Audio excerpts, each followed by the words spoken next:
With us today, we have Paul Alexander.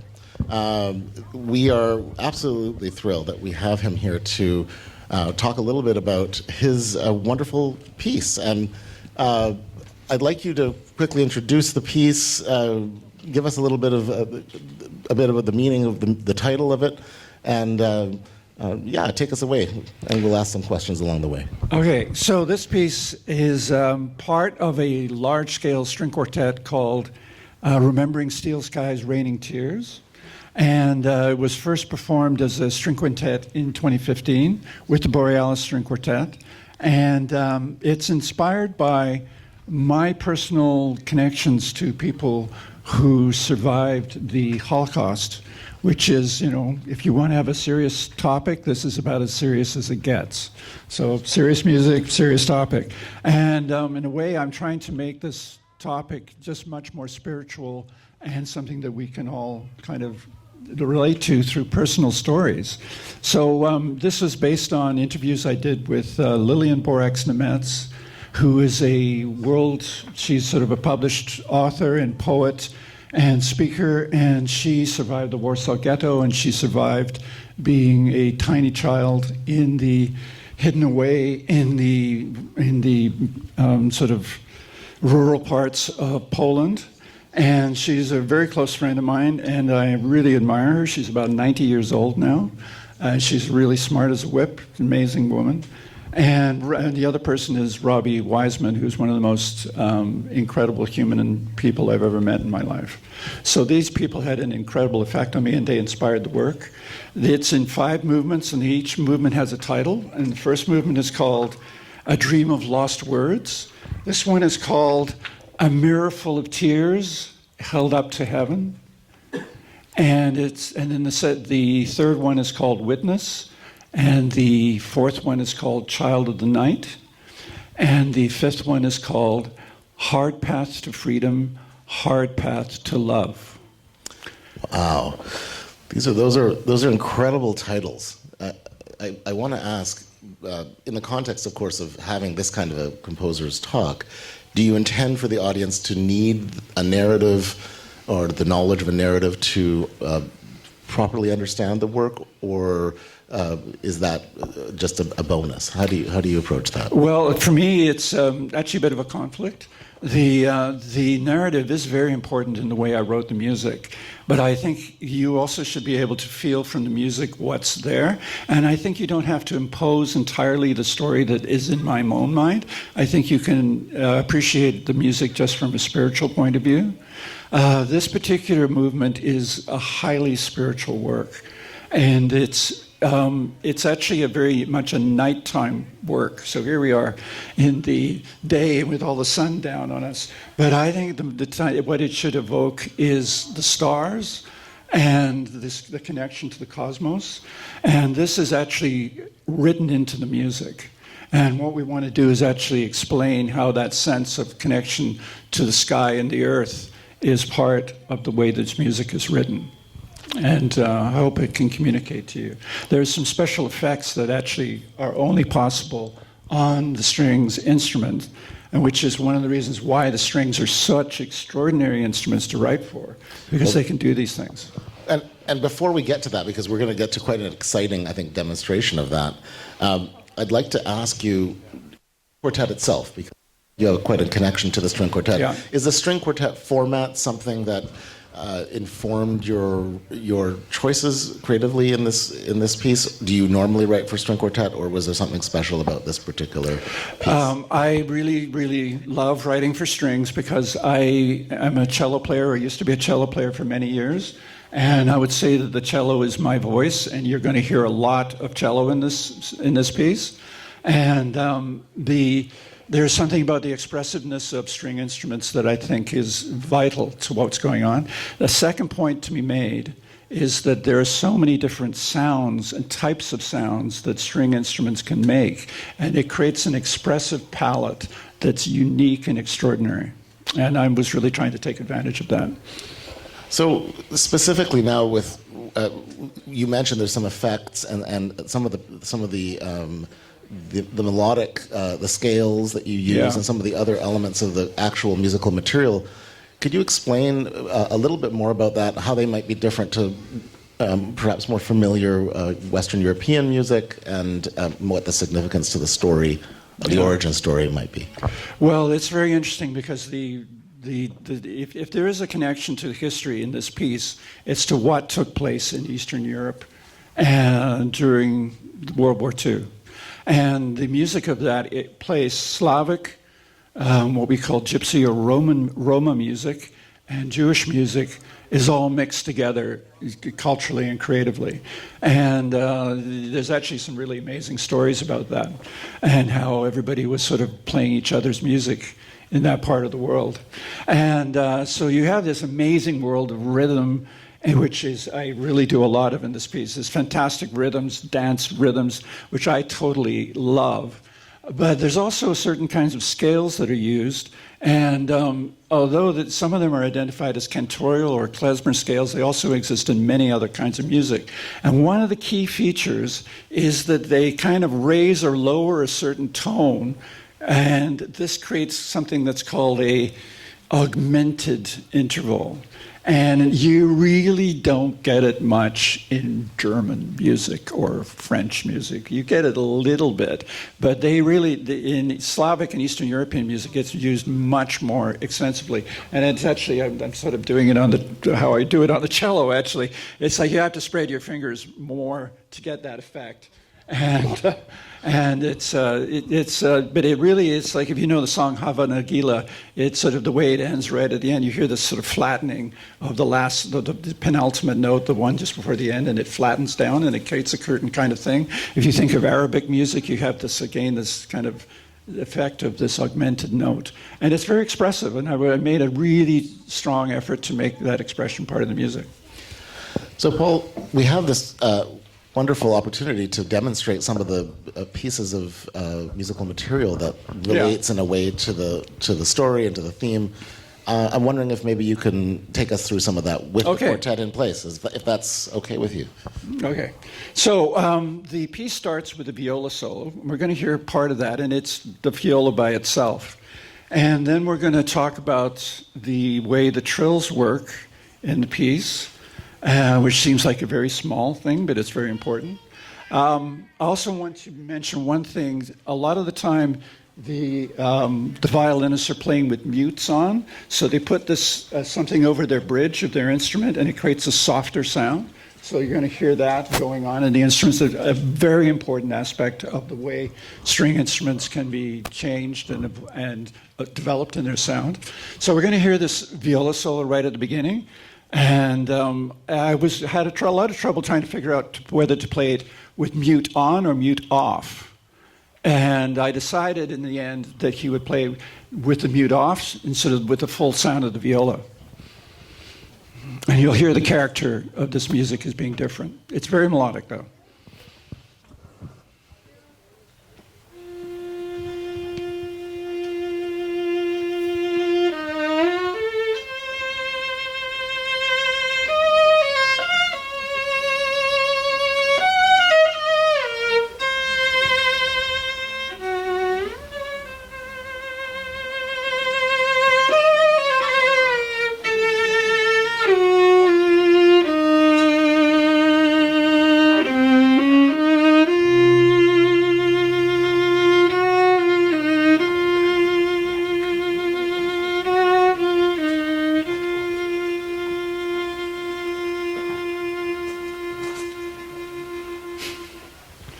Yeah. So that's how the piece opens. And that develops quite a lot in the piece. Now, what we're going to hear right now is the sort of the way the trills and the violins evoke a mood that's above this. And I think this is sort of an evocation of the sky and the feelings of the sort of openness that it creates. And what's really important is for the musicians not to treat the music as a literal thing from the score, but to sort of interpret subtle things themselves. So there's a lot of room for the musicians to be as creative as possible with the music.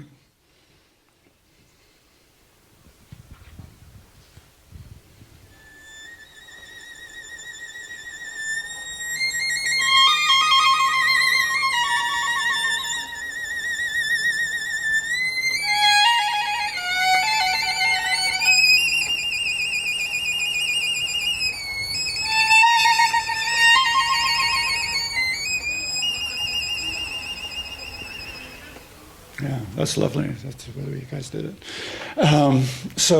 That's just, again, an example how the strings can create all these beautiful effects. And I think the next thing we're going to listen to is something, I think it's a solo that Patricia plays. And the theme that she's playing here is very interesting.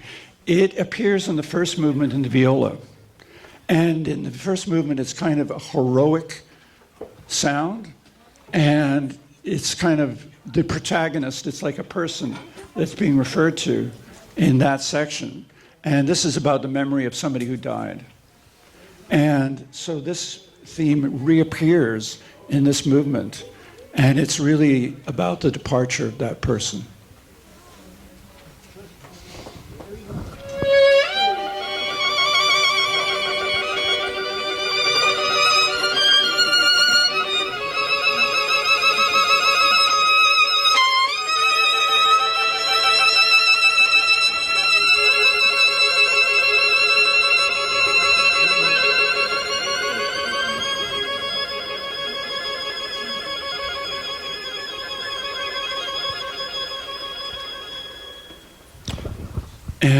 And right at the end, Patricia plays what's called a glissando, an Italian word, which is sliding of the note. And those effects are very important in Eastern European music. And here it's kind of sliding up. You're going to hear the cello now playing a response that happens a little bit later. And you'll notice that the response has the same use of a slide, but it slides down.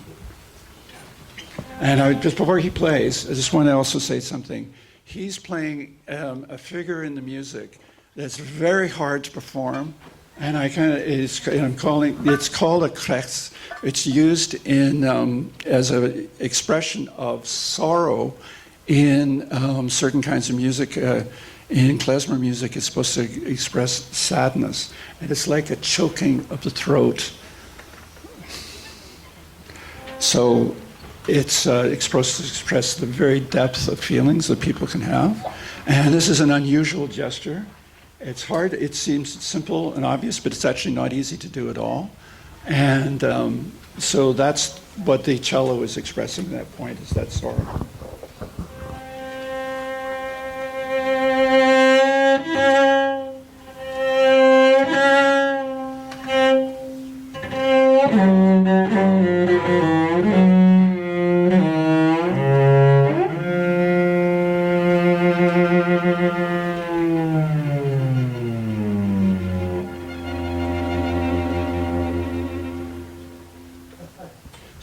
So what you'll hear quite a difference between the melodies in the violin and the melodies in the cello. There's sort of two contrasting, there's a dialogue between the two instruments.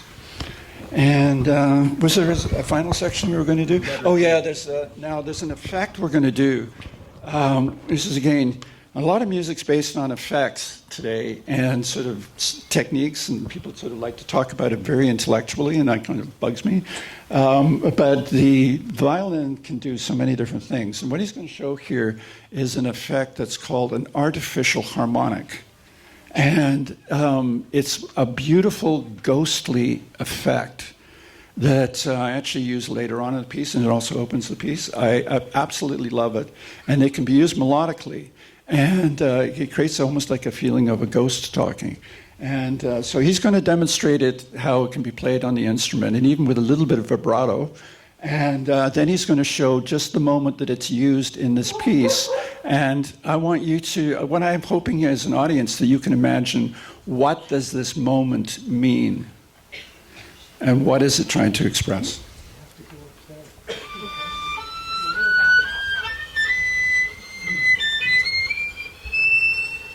And then with vibrato.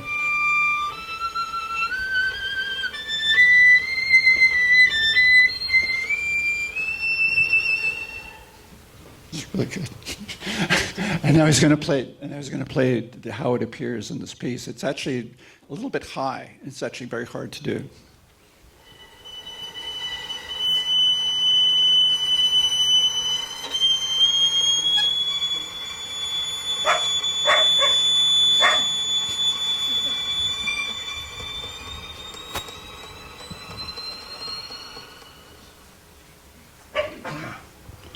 So that's a key moment in the piece, something to listen for as you're listening to it.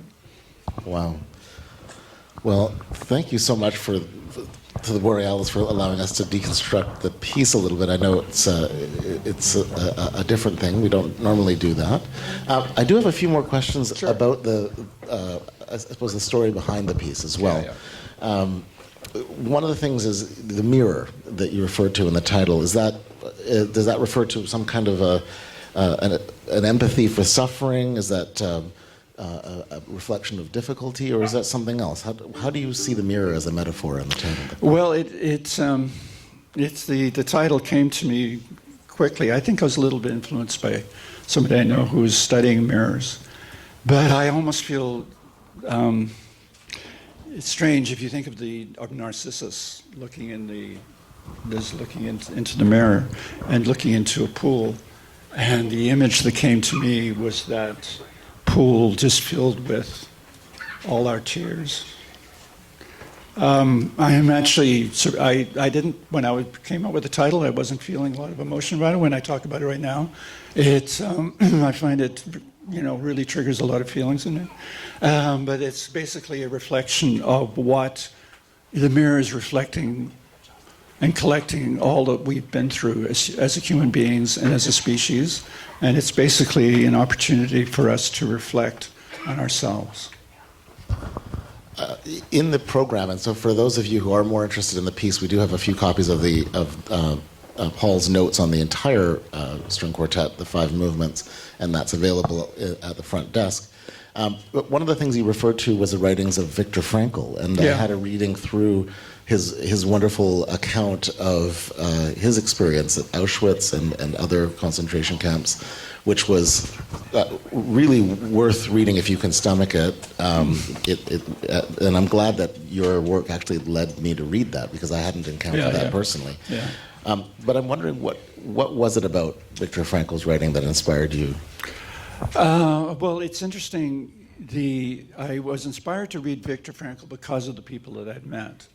What is very striking for me is that when you read his book, he talks about that we cannot live without a sense of meaning in our world. And one of the biggest insights in his book is that the people who survived under terrible conditions were not the strongest physically, but the people who felt there was a purpose and meaning in their life, that they could look there was something in the future that they would survive for.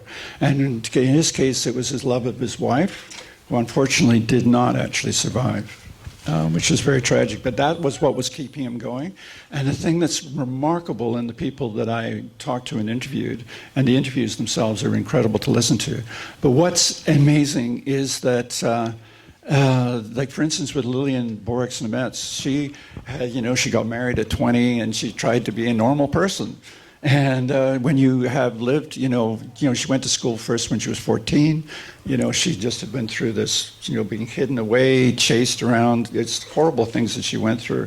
And she's trying to be normal. And at one point, her life kind of broke down, and she had to go out and find the meaning of her life and to actually travel and meet people to find out what happened to her sister who had disappeared and find out what the story was. So the feeling is you have to have a meaning and purpose in your life. And I think that this is something that has great importance for all of us. And because we all need meaning and purpose in our life and to understand, being human. So I'm going to relate a couple of things to that story. One of the things that I read that Frankl said was that you had to create out of the materials of the despair that you were in something that could transmute that experience into something meaningful, so that the experience itself wasn't for naught.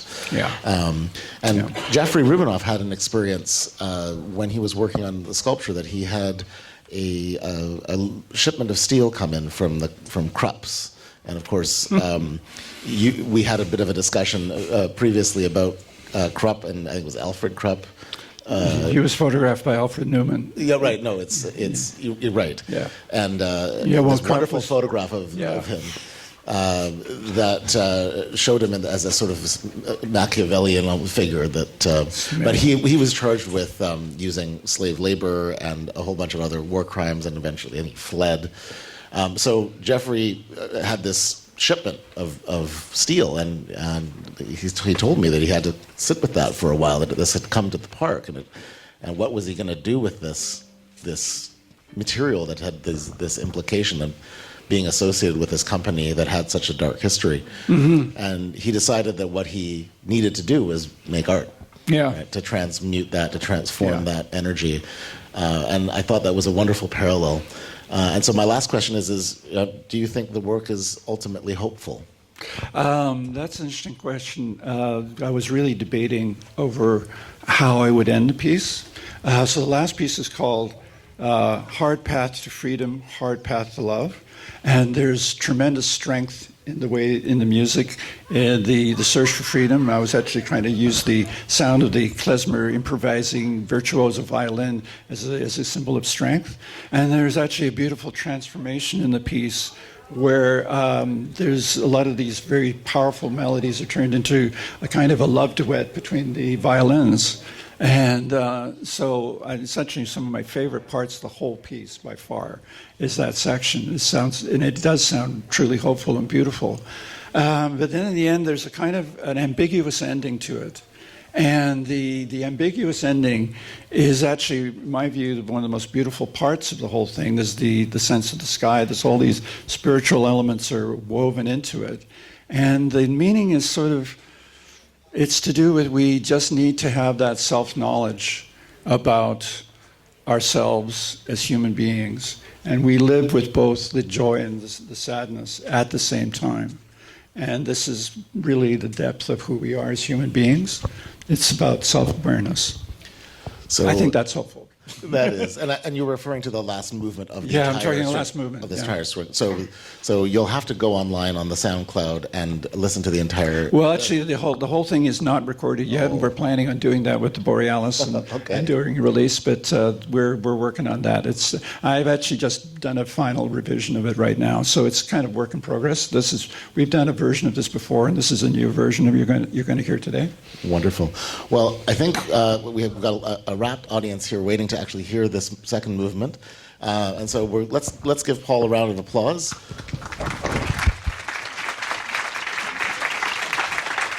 And thank you so much for doing this with us. Yeah, thank you. And I just want to say a couple of things. First of all, my very deep appreciation of the Borealis String Quartet. As I developed this piece, it became something completely different because of them. I also feel that they're one of the best string quartets in the world, and that we don't fully understand. I don't think we're fully appreciating just how extraordinary they are. I listen to performances in Vancouver with the best string quartets in the world, and I go to them and I go, oh, well, it was really good, and I sort of appreciate all the little, wonderful qualities of the best players. And then I listen to the Borealis, and something completely different happens to me. And I just find myself completely sort of lifted right out of my seat with a sense of profound enthusiasm that I have for them.